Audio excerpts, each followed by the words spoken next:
इधर भाई ना सच बोलता नहीं तू मन दता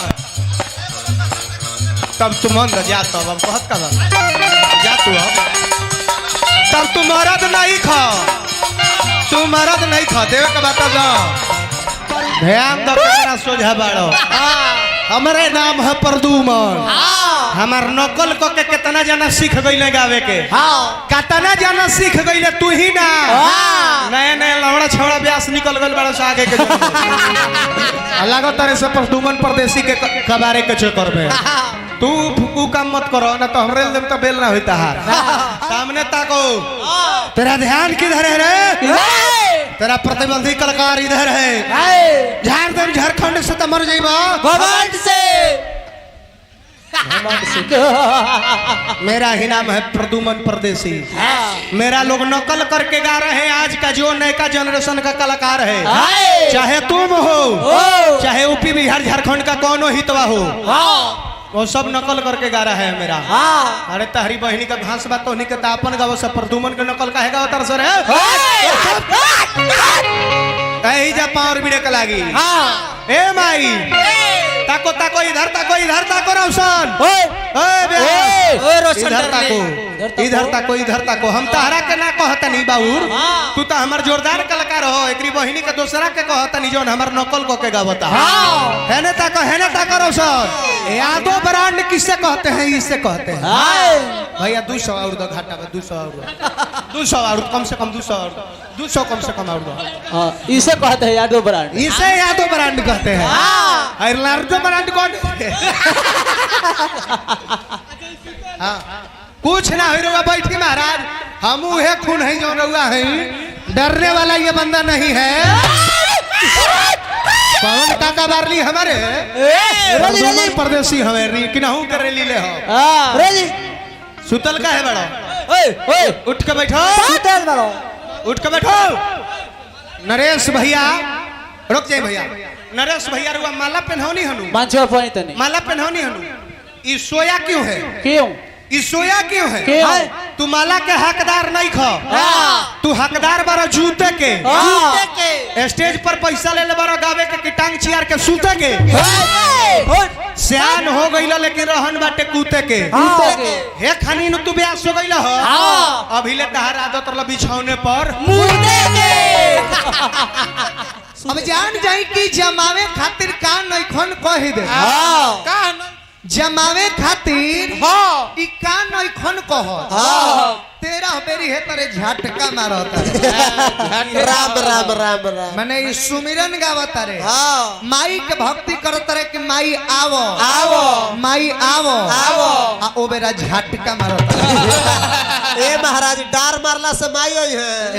पर माई है हेतरे करी हेते पर माई आई है कि आइलो हुई है तो आधा रास्ता से घूम के भाग जाएंगे जनता के तो बुर्बक बुझाता ना हमरा भैरी हवा बन होता रहो तारा ऐसा हवा के दावा रोशन आज 2 मिनट के खेला में शांत कर दे दोसरा भीरी तू बकबकई हो कि प्रदुमन परदेसी ये है प्रदुमन परदेसी है बहुत कुछ है लेकिन प्रदुमन परदेसी रोशन राज के साथ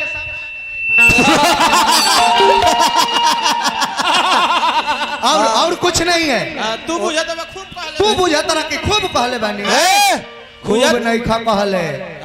तू खूब नहीं खा कहले रोशन राज के चीज छोड़ल तू लेके ढोआ ये जनता सब जानता है कि तुम क्या जानता है फिर भी महान जनता के समक्ष इतना क्यों बनता है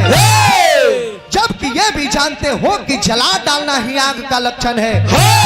फिर भी जानबूझकर उस आग में क्यों फानता है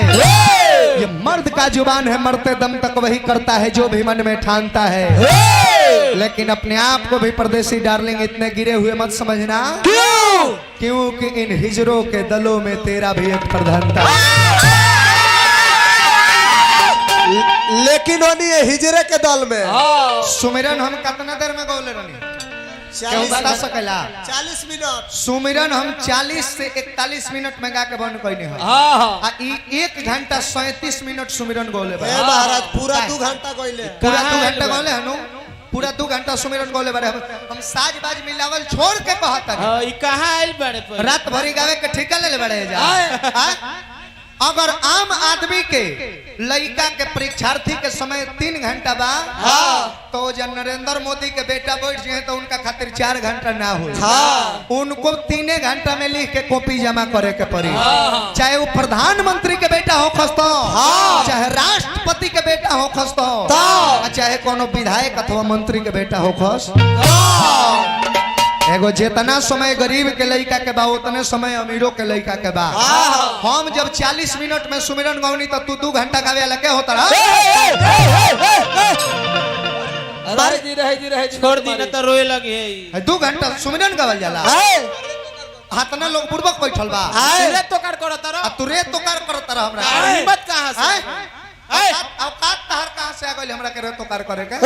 सब सजिंदा ठीक बे के वो काहे खराब बा महाराज चले के ढंग खुदे नहीं के उहे सिखावता कि हम से चल रे आ देखी ना संगही के सखिया पानी के कहे जल रे 2 अक्षर सीख लिया संतन को दुख दिया उतने में गछ बिया करे छल छल रे अब लीना संगही के सखिया पानी के कहे जल रे लबर लबर करे बारी एको चाउर ना परे हारी आ दोसरे के दोष देवे अपने बिया बोतल रे आ संगही के सखिया पानी के कहे जल रे अब पानी पी के कुछ ना बोला बोला माला पहनावता रे भोजपुरी संगीत कहाँ गइल आ कौना रासातल में तू लेके चल गइल